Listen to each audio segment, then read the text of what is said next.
Wassalatu wassalamu ala sayyidil mursalin wa ala alihi wa sahbihi wa man tabi'ahum bi ihsan ila yaumiddin, amma ba'd. Ikhwati fillah rahimani wa rahimakumullah.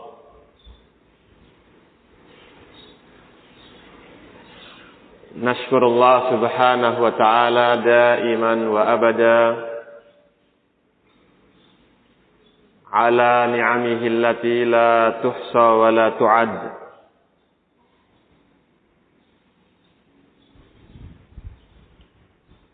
Kama qala ta'ala fi kitabihil karim, fa in ta'uddu ni'matallahi la tuhsuha. Kita senantiasa bersyukur pada Allah Subhanahu wa ta'ala atas limpahan nikmatnya, yang dimana nikmat-nikmat Allah Subhanahu wa ta'ala ini tidak mampu untuk kita menghitungnya.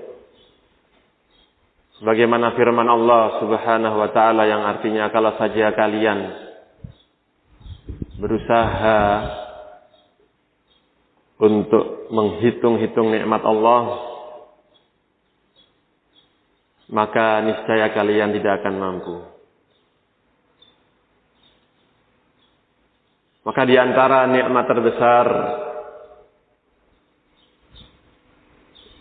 yang Allah berikan kepada seorang hambanya ketika hambanya tersebut mendapatkan taufik, mendapatkan hidayah, untuk kemudian bisa beriman dengan keimanan yang benar, keimanan yang dibawa oleh Ar-Rasul alaihi salatu wassalam, keimanan yang dipegang dan diambil oleh para sahabatnya radhiyallahu anhum jami'an. Dari sini pula kita mengetahui bahwa ketika Rasul alaihi salatu wassalam meninggal, berarti semua perkara yang ada dalam agama ini telah selesai. Artinya wahyu telah selesai, berarti agama Islam dengan segala halnya telah sempurna. Maka ikhwani fiddin rahimani wa rahimakumullah,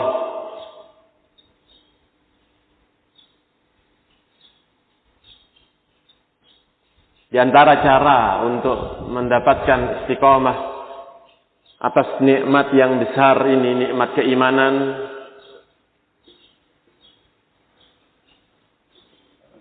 bagaimana nikmat bisa mendapatkan manhaj yang lurus,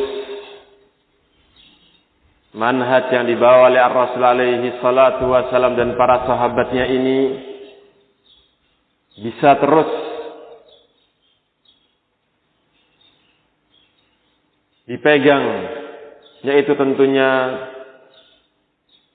yang pertama sekali dengan kita bertamassuk di kitabillah wa sunnati nabihi sallallahu alaihi wasallam, kita berpegang teguh dengan Al-Quran dan dengan sunnah-sunnah Rasul alaihi salatu wassalam, dengan pemahaman orang-orang yang paling paham tentang Al-Quran, orang-orang yang dimana wahyu turun dalam keadaan mereka hidup, orang-orang yang dimana bahkan sebagian ayat-ayat Allah Subhanahu wa ta'ala itu turun tentang mereka, yaitu para sahabat. Semua telah ada, sehingga tidak akan seorang yang benar-benar berpegang teguh dengan agamanya untuk kemudian dia tersesat dan celaka. Maka di antara sebab untuk kita bisa tetap istiqomah, mengingat bahwa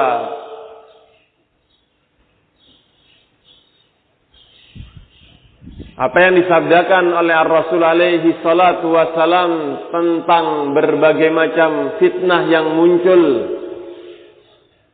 itu menimpa dari setiap zaman ke zaman yang berikutnya, dari setiap generasi dan ke generasi berikutnya. Namun semuanya alhamdulillah telah ada jalan keluarnya. Semuanya alhamdulillah tidak memudaratkan seorang mukmin selama dia berpegang teguh dengan Al-Quran dan sunnah Rasul alaihi salatu wassalam, serta berpegang teguh dengan pemahaman salaful ummah dan para ulama yang mengikuti mereka dengan baik dan benar. Ikhwati fillah rahimani wa rahimakumullah. Insyaallah tema kita di pagi hari ini, kita akan sedikit membahas apabila fitnah menimpa kaum muslimin, apabila fitnah melanda,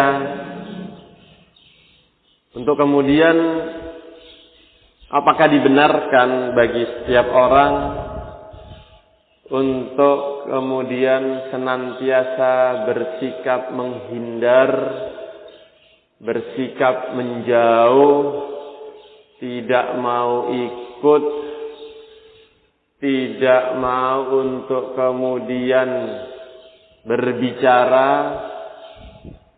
untuk kemudian dia dalam setiap fitnah diam. Ini tema yang akan kita bahas, dan nanti kita akan dengarkan bersama beberapa kalam dari para ulama dan bahkan hadis Rasul alaihi salatu wassalam. Namun sebelum masuk pada inti dari tema ini, ada beberapa poin-poin penting yang perlu untuk kita ketahui. Yang pertama, apa yang datang dari hadis dari sahabat Hudzaifah ibn al-Yaman radhiyallahu anhu, di mana beliau radhiyallahu anhu, dan riwayat ini dan hadis ini diriwayatkan oleh Imam Al-Bukhari dan yang lainnya. Beliau mengatakan, kanan nas yas'aluna Rasulullah sallallahu alaihi wasallam 'anil khair wa kuntu as'aluhu 'anis syarr makhafata ayyudrikani. Al-hadis. Hadis ini dari Imam Bukhari dan juga Imam Muslim dan yang selainnya. Berkata Hudzaifah ibn al-Yaman radhiyallahu anhu, dahulu manusia, yaitu para sahabat, bertanya kepada Ar-Rasul alaihi salatu wassalam tentang kebaikan. Namun dahulu aku bertanya kepada beliau alaihi salatu wassalam tentang asyar, tentang kejelekan. Khawatir kejelekan tersebut menimpa aku.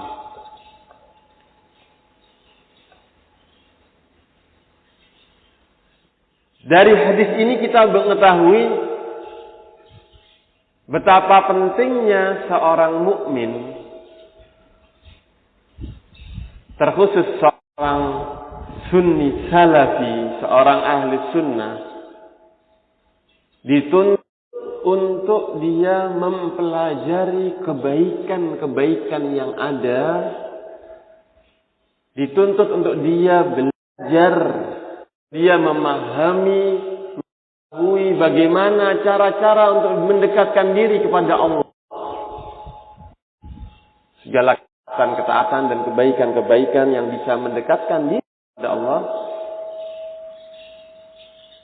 Dan di waktu yang bersamaan dia dituntut untuk belajar dan mencari tahu tentang kejelekan.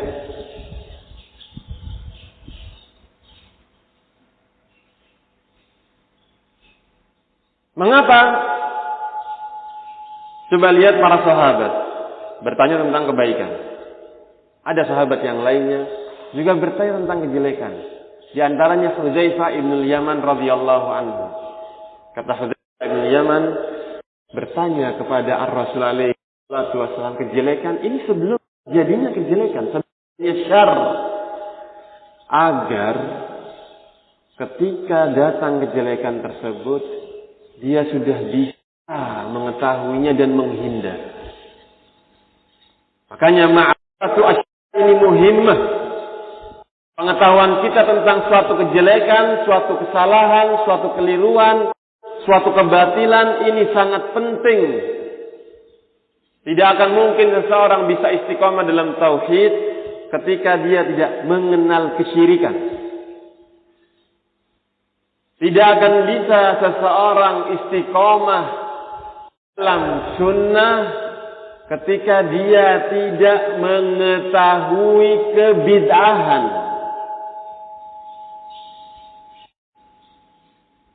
Tidak bisa seseorang itu menjalankan ketaatan dengan baik ketika dia tidak tahu yang namanya kemungkaran. Dan tidak bisa seseorang itu menjalankan al-haq, mengikuti al-haq, kecuali kalau dia mengetahui apa itu syarr, apa itu kebatilan. Ini merupakan manhajnya para salaf. Harus tahu kebaikan dan harus tahu kejelekan. Hudzaifah ibn Yaman bertanya kepada Rasulullah alaihi salatu wasallam tentang kejelekan. Disebutkan oleh Syekh Ubaid Al-Jabiri rahimahullah rahmatan wasi'atan. Ketika beliau mensyarah hadis ini, hadis Hudzaifah ibn Yaman dengan judul syarahnya yaitu Ithaful Bashar Bisyarhi hadis Hudzaifah ibn Yaman, inna kunna fi jahiliyatin wa syarr. Kata beliau rahimahullah, yaitu kata Syekh Ubaid Al-Jabiri rahimahullah, awalan, yang pertama, unduru ila hirsi Hudzaifah radhiyallahu anhu wa umki ilmihi.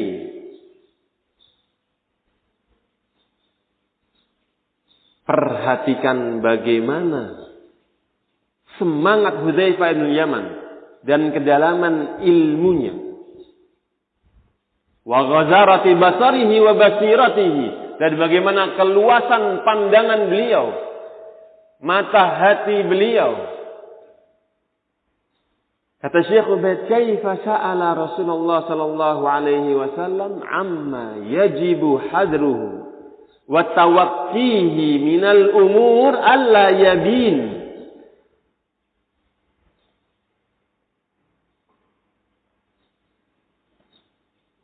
Bagaimana beliau seorang sahabat Hudzaifah bin Yaman radhiyallahu anhu bertanya kepada Rasulullah alaihi salatu wasallam dari perkara-perkara yang wajib seseorang untuk berhati-hati darinya.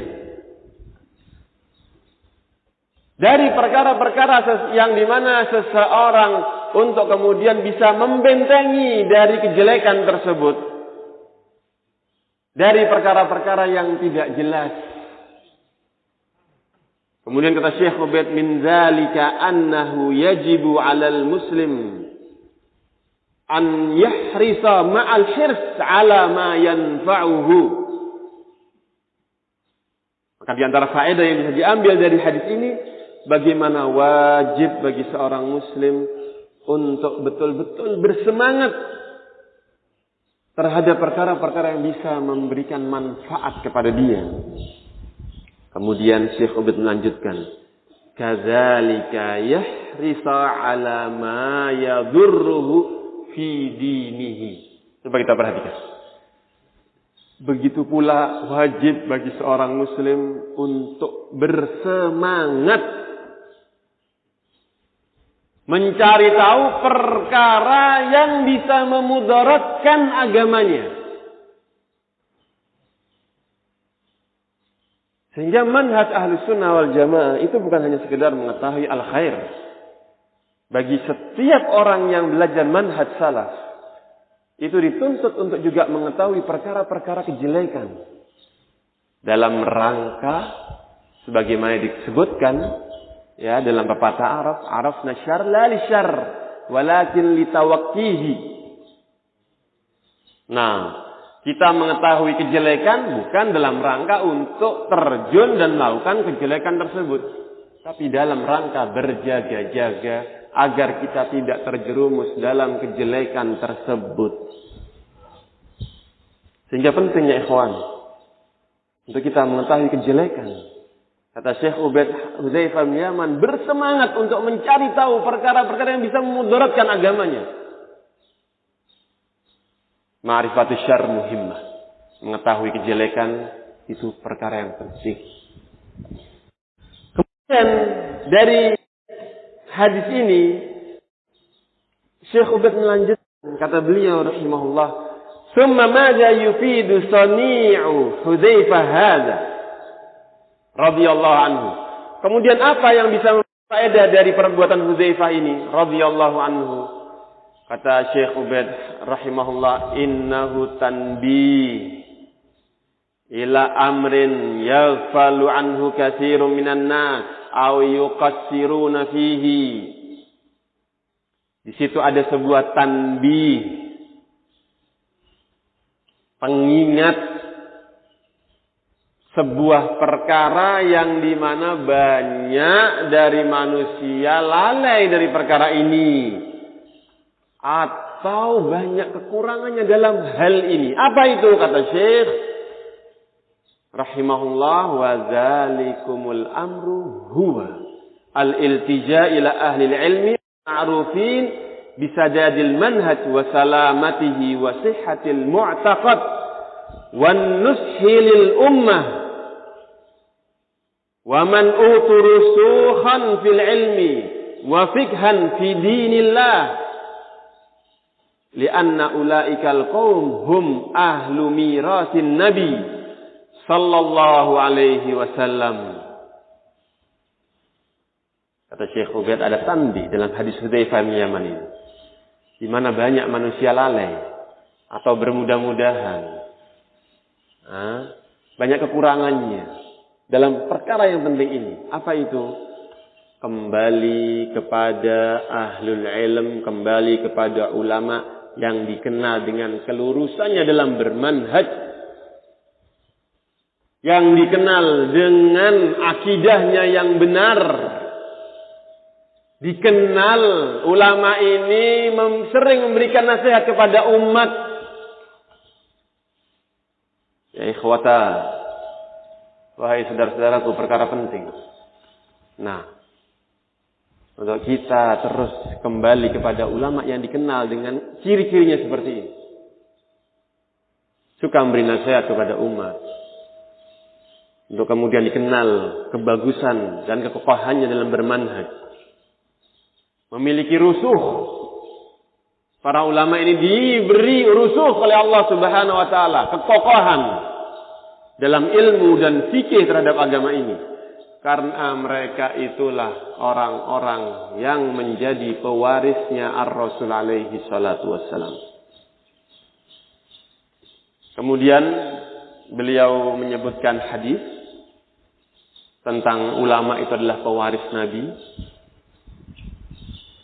Setelah itu beliau menyebutkan fabana bihadza, maka dengan ini menjadi jelas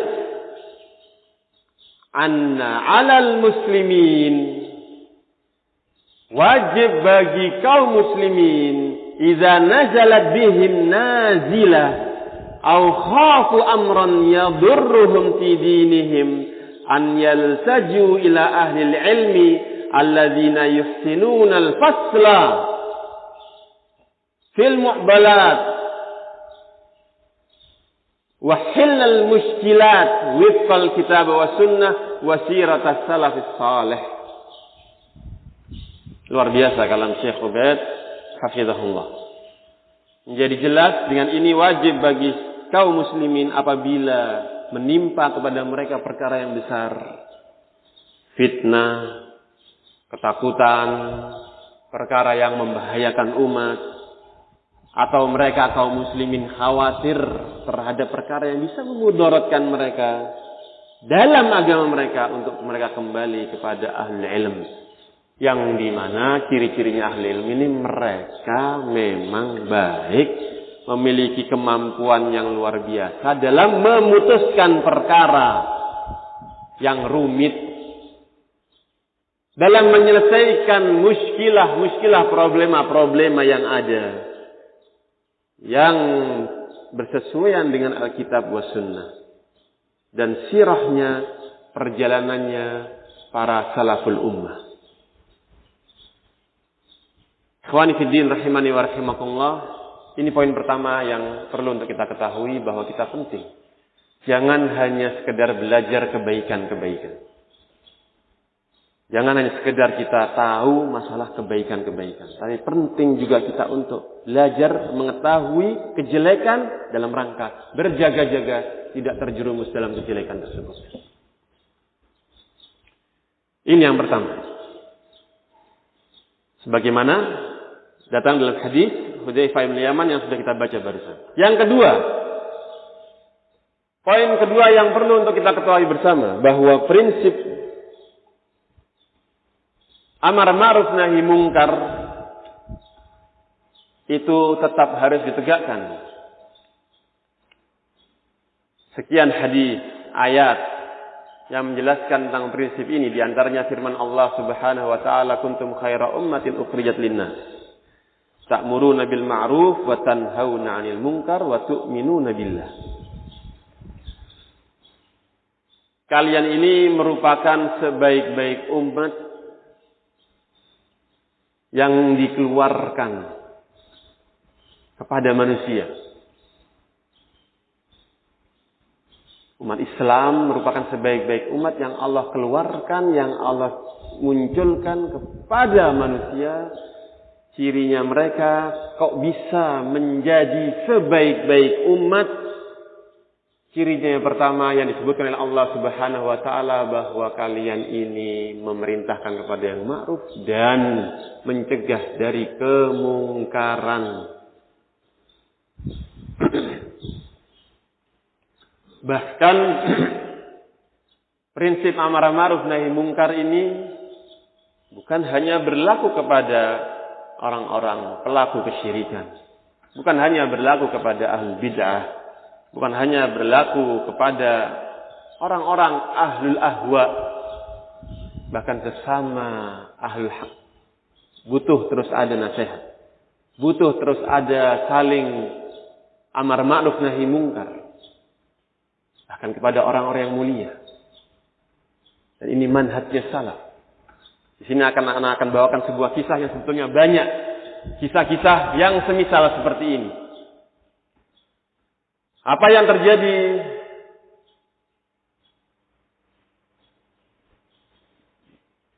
dari kisah, dan ini ibrah bagi kita semua, sebagaimana kita berusaha berpegang teguh dengan manhaj salaf. Apa yang terjadi dari kisah antara Ali bin Abi Thalib dengan Ummul Mukminin Aisyah radhiyallahu anha, yang dikenal dengan Waqa'atu al-Jamal. Perang yang tidak dikehendaki oleh Ali radhiyallahu anhu, begitu juga dengan Aisyah radhiyallahu anha, namun ahlul fitan.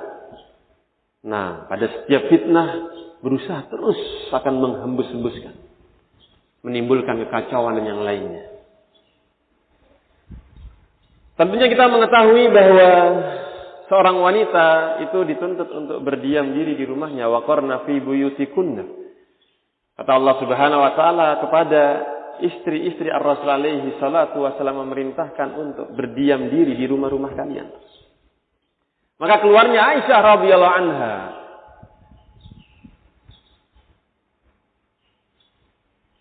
untuk kemudian di mana terjadilah apa yang terjadi dengan Ali bin Abi Thalib bersama pasukannya. Ini telah diingkari oleh sekian sahabat. Ini merupakan suatu kesalahan dari Aisyah radhiyallahu anha, yang dimana hal ini pun disadari akhirnya oleh Aisyah radhiyallahu anha. Terbukti bahwa beliau setelah kejadian tersebut menyesal, menangis ketika mengetahui hal itu. Namun di sini syahidnya bagaimana ada pengingkaran terhadap ibunda kaum mukmin Aisyah radhiyallahu anha. Tidak ada yang meragukan tentang keutamaan beliau. Ammar bin Yasir radhiyallahu anhu menyebutkan, dan hadis ini atau kisah ini disebutkan oleh Imam Al-Bukhari rahimahullah, ketika mengetahui Aisyah radhiyallahu anha keluar,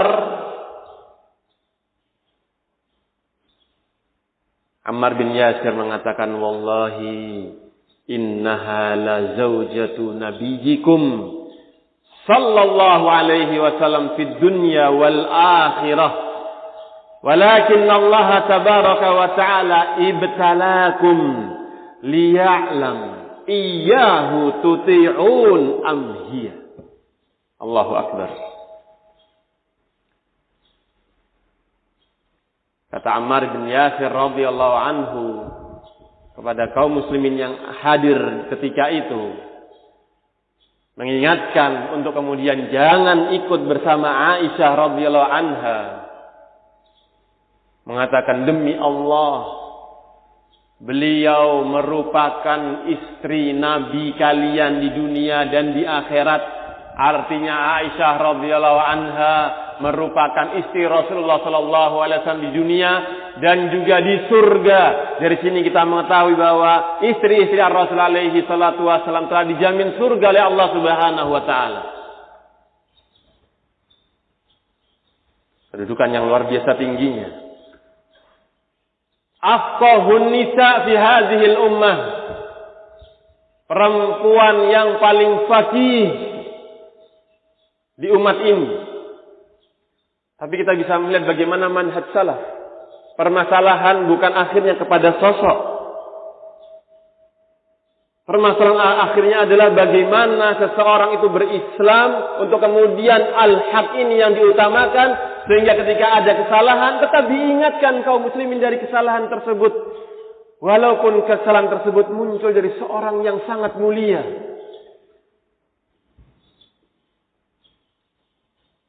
Demi Allah, beliau yaitu Aisyah radhiyallahu anha merupakan istri Nabi kalian di dunia dan di akhirat. Akan tetapi dengan kejadian ini Allah menguji kalian. Apakah kalian ini hanya kepada Allah kalian taat? Apakah al-haq yang ingin kalian ikuti? Atau kalian taatnya kepada beliau Aisyah radhiyallahu anha? Diuji. Coba kita lihat bagaimana Hudzaifah bin Yaman radhiyallahu anhu menyampaikan kepada yang hadir dari kalangan kaum muslimin untuk jangan bergabung pada Aisyah radhiyallahu anha.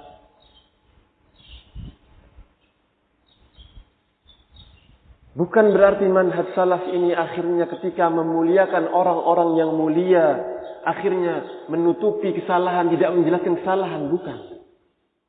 Orang-orang yang mulia, kita letakkan kedudukannya, kehormatannya pada tempatnya, namun kesalahannya jangan sampai untuk kemudian kita ikut. Ini prinsip. Coba lihat Aisyah radhiyallahu anha, ibunda kaum mukminin, istri Rasulullah sallallahu alaihi wasallam yang paling dicintai oleh Rasulullah sallallahu alaihi wasallam, dijamin dengan jannah. Ada pengingkaran. Ini orang yang sangat mulia Lantas bagaimana dengan orang-orang yang di bawahnya? Maka bukan suatu hal yang aneh, bukan suatu perkara yang kemudian akhirnya menjadi sesuatu. Wah, Aisyah untuk kemudian dikatakan salah keliru. La. Manhaj salaf adalah ketika al-haq, ingkar mungkar dalam rangka menjaga kemurnian agama Islam. Ini agama Islam mengajarkan. Ini manhaj salaf. Bagi orang yang paling mulia atau orang yang mulia seperti ini, kita meyakini Aisyah radhiyallahu anha ibunda kaum mukminin. Tapi ketika melakukan kekeliruan, tetap diingatkan.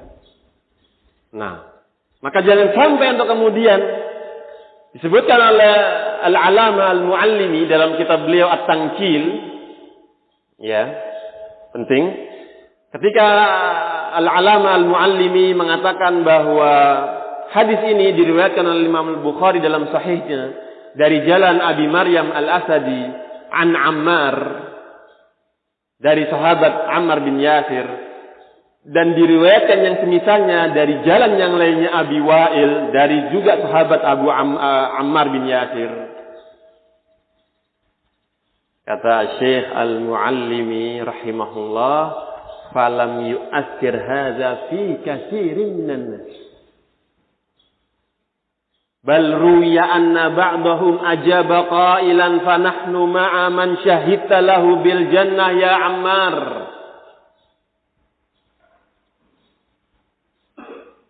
Kata Syekh Al-Muallimi Al-Alama Al-Muallimi dalam kitab beliau At-Tanqil, namun ternyata nasihat dari seorang Ammar bin Yasir radhiyallahu anhu, salah seorang yang sahabat yang juga dijamin oleh Allah Subhanahu wa taala dan Rasulnya dengan jannah, memberikan nasihat seperti ini, tidak memberikan efek atau tidak memberikan pengaruh banyak kepada katsirin minan nas, pada banyak manusia.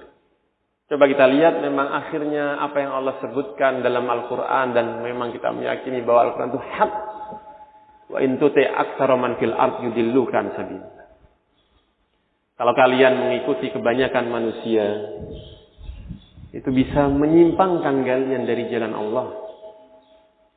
Kata Ammar bin Yasir atau kata Syekh Al-Muallimi, ternyata nasihat Ammar bin Yasir ini tidak diikuti oleh banyak manusia, tidak memberikan pengaruh banyak kepada manusia. Bahkan diriwayatkan sebagiannya malah memberikan syubhat dengan menjawab kepada Ammar bin Yasir, kami bersama orang yang engkau persaksikan orang ini berada di jannah wahai Ammar, yaitu Aisyah radhiyallahu anha. Semakin kekeh. Wal iyadu billah. Syahidnya di sini ya ikhwan, bagaimana prinsip nahi mungkar memperingatkan dari kekeliruan, kesalahan orang yang memiliki kedudukan, itu penting dan tetap ada di ini manhaj salaf. Dan itu terus dilakukan oleh ulama kita. Di zaman sekarang ana berikan satu contoh saja yang sederhana. Bagaimana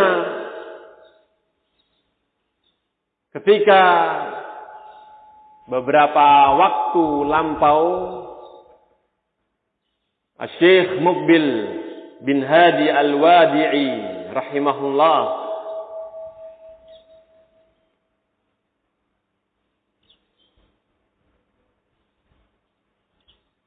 membantah kepada dua orang ulama yang dimana ulama ini merupakan guru-guru beliau juga dalam perkara yang besar menyangkut umat. Fatwa dari Syekh bin Baz dan fatwa dari Syekh Al-Albani rahimahullah tentang membolehkannya pemilu. Sementara kita tahu hukum asal dari pemilu, bagian dari demokrasi dan yang lainnya, ini merupakan produk orang-orang kafir. Seperti itu. Wassalatu wassalamu ala sayyidil mursalin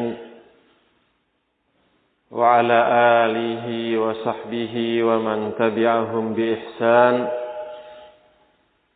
ila yaumiddin, amma ba'd.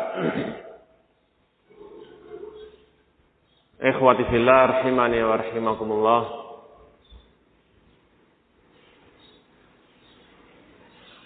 Nashkurullah subhanahu wa ta'ala daiman wa abada ala ni'amihi allati la tuhsa wa la tu'ad.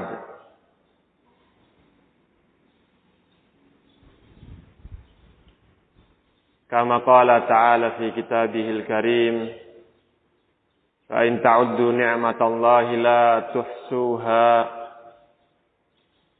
Kita senantiasa bersyukur pada Allah subhanahu wa ta'ala atas limpahan nikmatnya, yang dimana nikmat-nikmat Allah subhanahu wa ta'ala ini tidak mampu untuk kita menghitungnya. Sebagaimana firman Allah subhanahu wa ta'ala yang artinya, kalau saja kalian berusaha untuk menghitung-hitung nikmat Allah, maka niscaya kalian tidak akan mampu. Maka di antara nikmat terbesar yang Allah berikan kepada seorang hambanya ketika hambanya tersebut mendapatkan taufik, mendapatkan hidayah,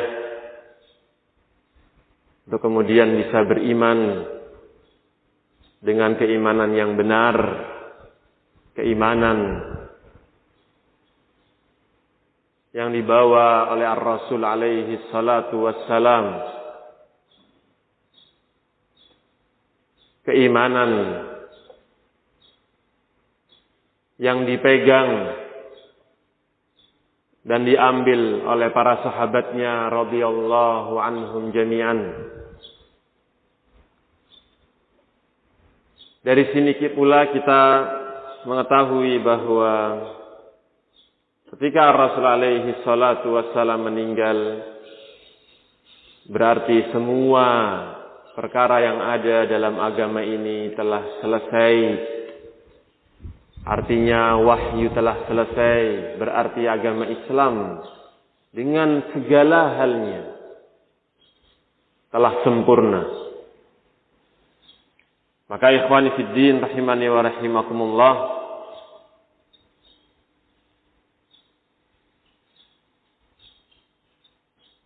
di antara cara untuk mendapatkan istiqomah atas nikmat yang besar ini, nikmat keimanan,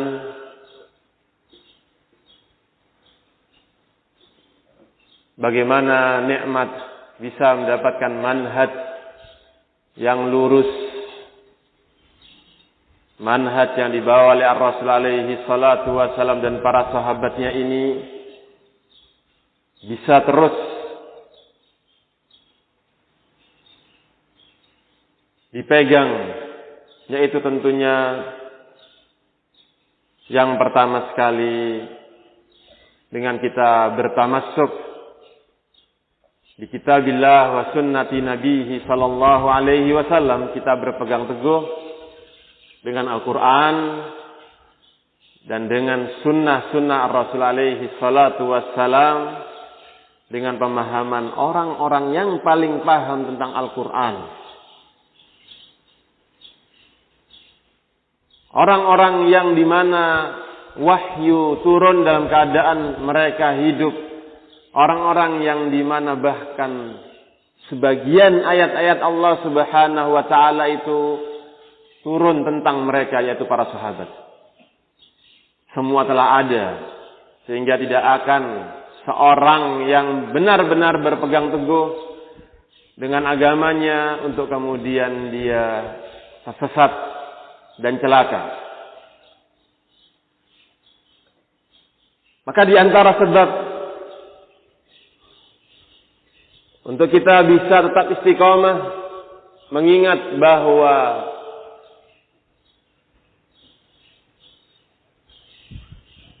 apa yang disabdakan oleh Ar-Rasul alaihi salatu wassalam tentang berbagai macam fitnah yang muncul,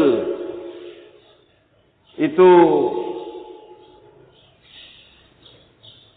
menimpa dari setiap zaman ke zaman yang berikutnya, dari setiap generasi dan ke generasi berikutnya. Namun semuanya alhamdulillah telah ada jalan keluarnya. Semuanya alhamdulillah tidak memudaratkan seorang mukmin selama dia berpegang teguh dengan Al-Quran dan sunnah Rasul alaihi salatu wassalam, serta berpegang teguh dengan pemahaman salaful ummah dan para ulama yang mengikuti mereka dengan baik dan benar. Ikhwati fillah rahimani wa rahimakumullah. Insyaallah tema kita di pagi hari ini, kita akan sedikit membahas apabila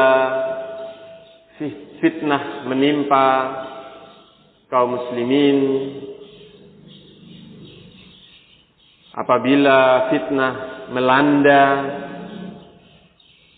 untuk kemudian apakah dibenarkan bagi setiap orang untuk kemudian senantiasa bersikap menghindar, bersikap menjauh, tidak mau ikut, tidak mau untuk kemudian berbicara,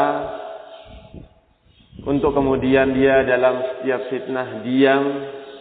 Ini tema yang akan kita bahas, dan nanti kita akan dengarkan bersama beberapa kalam dari para ulama dan bahkan hadis Rasul alaihi salatu wassalam. Namun sebelum masuk pada inti dari tema ini, ada beberapa poin-poin penting yang perlu untuk kita ketahui. Yang pertama, apa yang datang dari hadis dari sahabat Hudzaifah ibn al-Yaman radhiyallahu anhu, di mana beliau radhiyallahu anhu, dan riwayat ini dan hadis ini diriwayatkan oleh Imam Al-Bukhari dan yang lainnya. Beliau mengatakan, kana an-nas yas'aluna Rasulullah sallallahu alaihi wasallam 'anil khair wa kuntu as'aluhu 'anis syarr makhafata ayyudrikani. Al-hadis. Hadis ini dari Imam Bukhari dan juga Imam Muslim dan yang selainnya. Berkata Hudzaifah ibn al-Yaman radhiyallahu anhu, dahulu manusia, yaitu para sahabat, bertanya kepada Rasul alaihi salatu wassalam tentang kebaikan. Namun dahulu aku bertanya kepada beliau alaihi salatu wassalam tentang asyar, tentang kejelekan.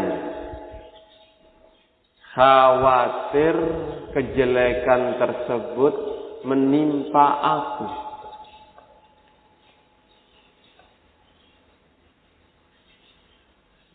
Dari hadis ini kita mengetahui betapa pentingnya seorang mukmin, terkhusus seorang sunni salafi, seorang ahli sunnah, dituntut untuk dia mempelajari kebaikan-kebaikan yang ada, dituntut untuk dia belajar, dia memahami, mengetahui bagaimana cara-cara untuk mendekatkan diri kepada Allah. Segala ketaatan dan kebaikan-kebaikan yang bisa mendekatkan diri kepada Allah. Dan di waktu yang bersamaan dia dituntut untuk belajar dan mencari tahu tentang kejelekan.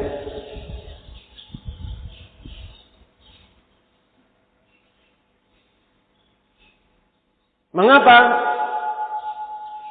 Coba lihat para sahabat bertanya tentang kebaikan. Ada sahabat yang lainnya juga bertanya tentang kejelekan. Di antaranya Hudzaifah ibn Yaman radhiyallahu anhu. Kata Hudzaifah ibn Yaman bertanya kepada Ar-Rasul alaihi wasallam, kejelekan ini sebelum jadinya kejelekan, sebelumnya syarr, agar ketika datang kejelekan tersebut dia sudah bisa mengetahuinya dan menghindar. Makanya ma'rifatu asy-syarr ini muhimmah. Pengetahuan kita tentang suatu kejelekan, suatu kesalahan, suatu keliruan, suatu kebatilan ini sangat penting. Tidak akan mungkin seseorang bisa istiqomah dalam tauhid ketika dia tidak mengenal kesyirikan. Tidak akan bisa seseorang istiqomah dalam sunnah ketika dia tidak